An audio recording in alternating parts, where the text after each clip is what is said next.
Reading a number যায়, আমরা সেগুলো আগে কভার দিব। অর্থাৎ যেখানে আমরা মাল্টিপল সেকশনে নাম্বার কভার করতে পারবো সেগুলো আমরা আগে করার চেষ্টা করি। ওকে, যেমন হচ্ছে আমাদের রিডিং এ নাম্বার যাবে এমন একটা টপিক করব, এবং রাইটিং এ নাম্বার যাব, পাশাপাশি লিসেনিং এও নাম্বার থাকবে। সো আমরা আজকে দুইটা টপিক কভার করব, যে দুই টপিকে এই তিনটাতে নাম্বার শেয়ারিং হবে, রাইটিং, লিসেনিং এবং রিডিং, সবকিছু একসাথে হবে। ওকে, সেই টপিক দুটা কোনটা? একটা হচ্ছে রাইট ফ্রম ডিকটেশন, আর একটা হচ্ছে হাইলাইট ইনকারেক্ট ওয়ার্ডস। আমরা অলরেডি এই দুইটা রেকর্ডেড ক্লাসে টুকটাক আলোচনা দিয়েছি, যে এই দুইটা টপিক বাসায় আপনারা কিছুটা করে করে এগিয়ে রাখেন। বাট আমাদের এখানে বানানের জন্য অনেকেই আসলে মানে আগাতে পারেন নাই।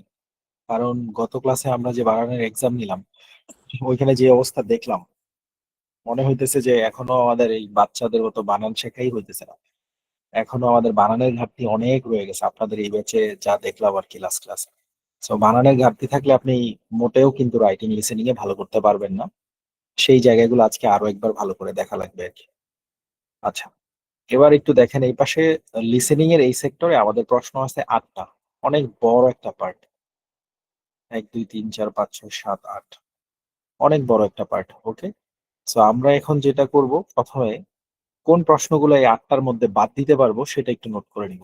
প্রথমে আমরা নোট করে নিব এই 8টা প্রশ্নের মধ্যে 4টা প্রশ্ন আমরা বাদ দিতে পারবো। বাদ দিতে পারবো মানে এগুলো আমরা বাসায় পড়াশোনা করব না, কিন্তু পরীক্ষার হলে আন্দাজে অ্যান্সার করবো। সিস্টেমটা হচ্ছে এটা, এটার নাম আমাদের বাদ দেওয়া। ওকে, বাসায় পড়াশোনা করব না, কিন্তু পরীক্ষার হলে আমরা আন্দাজে অ্যান্সার করবো। আচ্ছা,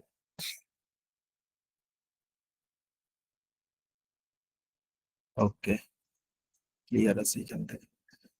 ওকে, প্রথমে আমরা এখানে একটু মার্ক করি কোনগুলো আমরা বাদ দিব, মানে আমরা সিলেবাসটা প্রথমে ছোট করব। ওকে, এই সবুজ কালার দিয়ে যে চারটাকে আমি মার্ক করলাম, এটার একটা স্ক্রিনশট রাখতে পারেন। এই চারটা আমরা কি করব, আমরা বাদ দিব। মানে এই চারটা আমরা পড়াশোনা করব না, কিন্তু পরীক্ষার হলে অ্যান্সার করব। এটা কেন? আমরা যদি লিসেনিং পার্টে আমরা প্রশ্নটা কিভাবে আসে সেটা আমাদের জানা দরকার। যেমন দেখেন, এতদিন স্পিকিং পার্ট পড়লেন, প্রত্যেক প্রশ্নের জন্য আলাদা আলাদা সময় ছিল, তাই না? যেমন সর্বশেষ যেটা পড়লেন রেসপন্ড টু এ সিচুয়েশন, সেখানে একটা সিচুয়েশন অডিওতে বলে, লিখাও থাকে, তারপরে আপনাকে 40 সেকেন্ড সময় দেয়। সেই সময়ের মধ্যে আপনি আপনার মতো বলেন। প্রত্যেকটারই মধ্যে কিন্তু এরকম টাইম অ্যালট করা ছিল। এবার রিডিং পার্টের প্রশ্নটা যখন শেষ হয়, তখন লিসেনিং পার্টের প্রশ্নটা শুরু হয়। হ্যাঁ, এই পার্টের প্রশ্নটা শুরু হয়, মানে আমরা যেটা করছি দেখেন, আমরা স্পিকিংটা লাইভ ক্লাসে শেষ করছি, রিডিং এর এই পার্টটা আমরা হচ্ছে গিয়ে রেকর্ডেড ক্লাস দিয়ে রাখছি, বাট ওইটাও লাইভ ক্লাস করাবো। আর এখন আমরা আসছি লিসেনিং এর এই পার্টটাতে। তার মানে বুঝতে পেরেছেন কিনা, পরীক্ষা কিন্তু হবে স্পিকিং আগে, তারপরে এই পার্টটা আসবে, তারপরে এই পার্টটা আসবে, তারপরে এই পার্টটা আসবে, সিরিয়ালে। কিন্তু আমরা চেষ্টা করতেছি যেগুলোর নাম্বার বেশি বেশি সেগুলো আগে আগে শেষ করে ফেলার জন্য, বুঝছেন? কারণ পরীক্ষাতে অনেকেরই ডেট নেওয়া থাকে, যার কারণে বড় নাম্বার গুলো আগে শেষ করে ফেললে আমাদের জন্য ভালো হয়। ওকে, তো আমরা এখন পরীক্ষার সর্বশেষ পার্ট লিসেনিং পার্ট, যখন এই লিসেনিং পার্ট শুরু হয়, তখন প্রশ্নগুলো কি করে আসে এটা একটু বুঝেন। যেমন লিসেনিং পার্টে আপনি 8 ধরনের কোশ্চেন দেখতে পাচ্ছেন, তাই না? 1 2 3 4 5 6 7 8। লিসেনিং পার্টে এই 8 ধরনের প্রশ্নের মধ্যে, আবারও বলছি আমি, লিসেনিং পার্টে এই 8 ধরনের প্রশ্নের মধ্যে আপনার একটা বাজেট টাইম বেঁধে দেয়। সেটা কিভাবে দেয় আমি একটু খেয়াল করাই। যখন লিসেনিং শুরু হয়, তার প্রথম প্রশ্নটা আসে সামারাইজ স্পোকেন টেক্সট। এটা, এই প্রশ্নটা 10 মিনিটের জন্য একটা প্রশ্ন পরীক্ষা আসবে, সময় দিব কত? 10 মিনিট। বোঝার চেষ্টা করেন, যখনই 10 মিনিট শেষ হবে, মানে এখন 10 মিনিট শেষ, তারপরের প্রশ্নটা তো শুরু হবে মাল্টিপল চয়েস মাল্টিপল, তাই না?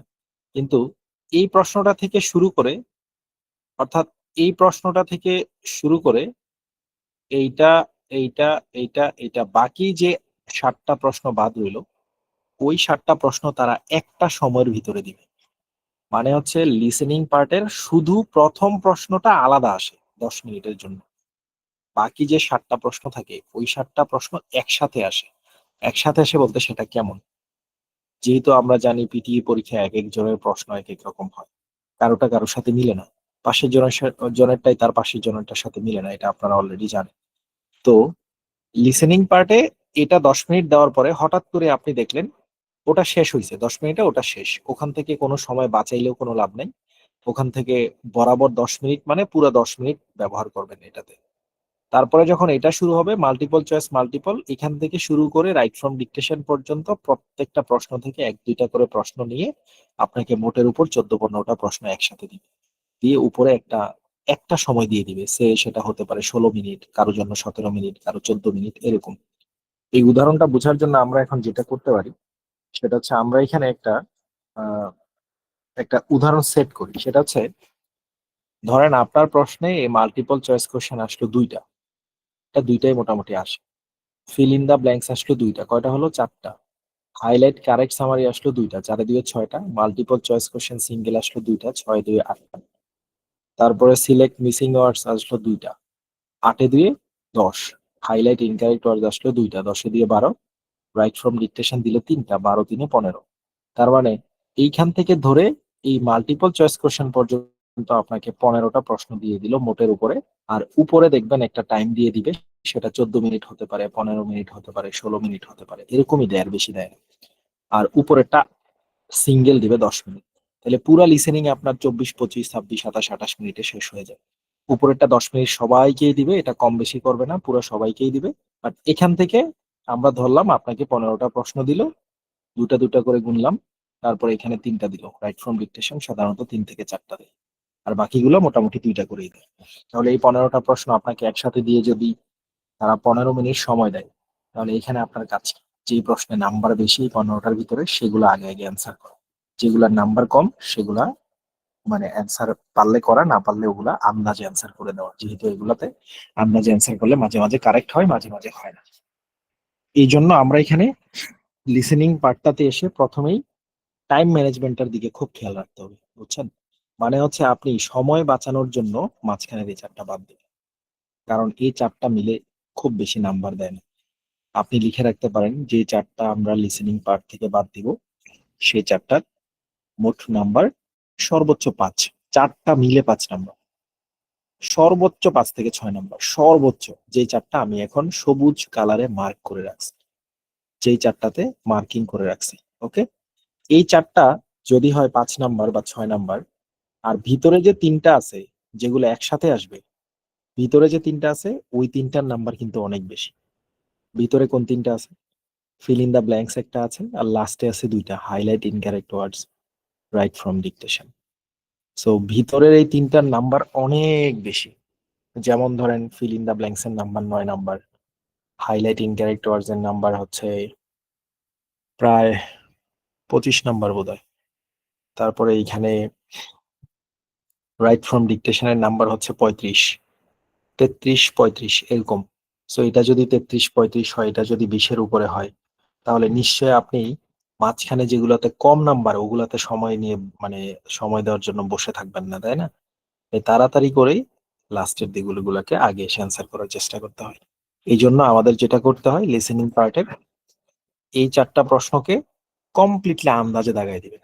মানে এই 4টা প্রশ্ন আপনার এক্সামে আসবে, কিন্তু আপনি এখানে এটাকে জাস্ট আন্দাজে একটা একটা করে ক্লিক করে দিবেন। এখানে আপনি পারেন বা না পারেন আন্দাজে ক্লিক করে দিবেন, এটাই হচ্ছে আপনার কাজ। আমি একটু দেখাইতেছি, দাঁড়ান। ওকে, আবার একটু বোঝাই। আমরা এখানে যেটা করার চেষ্টা করতেছি, টাইম ম্যানেজমেন্টটা প্রথমে একটু জানার চেষ্টা করতেছি, ওকে? টাইম ম্যানেজমেন্টের বিষয়টা হচ্ছে, যেগুলোতে বেশি নাম্বার সেগুলোতে আমরা অ্যান্সার করব, আর যেগুলোতে কম নাম্বার সেগুলো আমরা অ্যান্সার করব, কিন্তু আন্দাজে অ্যান্সার করব। কারণ কি, আমাদের এখানে নাম্বার পাওয়ারই কোনো ইচ্ছা নেই। বিকজ অফ, আপনাকে যদি এখান থেকে শুরু করে এই পর্যন্ত ধরলাম আপনার প্রশ্নে 15 মিনিট দিল, সো আপনি যদি 15 মিনিট এখানে যদি হচ্ছে গিয়ে পান, এখন এই 15 মিনিটের মধ্যে এই উপরের 4টা প্রশ্ন যেগুলোতে আমি বলছি নাম্বার অনেক কম, আপনি এগুলোও যদি অ্যান্সার করার চেষ্টা করেন, তাহলে ঘটনাটা কোথায় ঘটে? এই লাস্টের প্রশ্নে এসে দেখবেন সময় শেষ হয়ে গেছে, তখন তাড়াতাড়ি করে পরীক্ষা শেষ হয়ে যায়। সময় বাঁচানোর জন্য মাঝখানের এই 4টা প্রশ্নে যত তাড়াতাড়ি সম্ভব অ্যান্সার করতে হয়। এর থেকে ভালো কি পরীক্ষার প্রস্তুতি নেওয়ার দরকার নেই, 4টা প্রশ্নে আপনি আন্দাজে লাগাই দিন। তাহলে কি হবে, যে 2টা প্রশ্নে লাস্টে বাদ আছে, এই যে হাইলাইট ইনকারেক্ট ওয়ার্ডস, তারপরে আছে আপনার রাইট ফ্রম ডিকটেশন। এই দুইটা প্রশ্নে তো অনেক নাম্বার। সো এই দুইটা প্রশ্নে যেন আপনি গিয়ে পৌঁছাইতে পারেন। আদারওয়াইজ দেখা যাবে উপরের প্রশ্নগুলো যদি পড়ে পড়ে পড়ে পড়ে সুন্দর মতো বুঝে বুঝে অ্যান্সার করতে চান, দেখবেন রাইট ফ্রম ডিকটেশন শুরু হয়েছে, আপনার এক্সাম শেষ। তার মানে কি লাভটা হইলো? উপরের 5 নাম্বারের জন্য এত কষ্ট করার কি দরকার? এর থেকে ভালো এটা সিদ্ধান্ত নিলেন আজকে থেকে, আমাদের লিসেনিং পার্টে যে যতগুলো প্রশ্ন আছে এই প্রশ্নগুলোর মধ্যে এই 4টা প্রশ্ন আমরা পরীক্ষার হলে আন্দাজে অ্যান্সার করে দিব।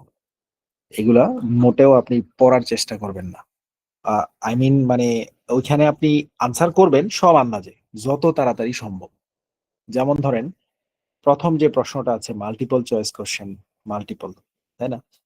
এই প্রশ্ন আমি একটা ক্লিক করি, এটা আমি দেখাই যে এটা দেখতে কেমন, কেন এটারে বাদ দিবেন, কেমনে বাদ দিবেন, আমি একটা ক্লিক করি। খেয়াল করেন এখানে একটা অডিও প্লে হবে। Paper mills had the worst. ওকে, এটার নাম multiple choice question, multiple answer. এখানে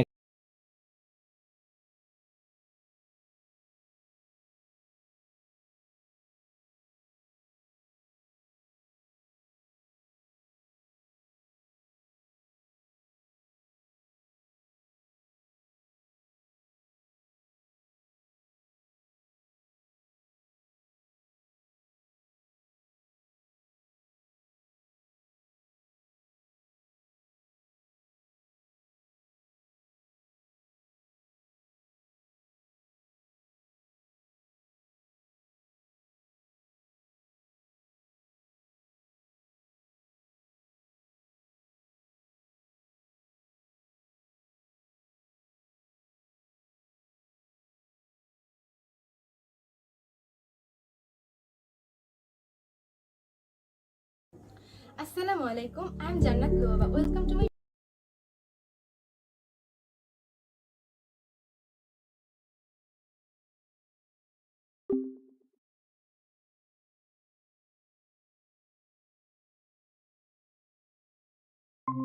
যায় না, শুনতেই হবে। আবার যদি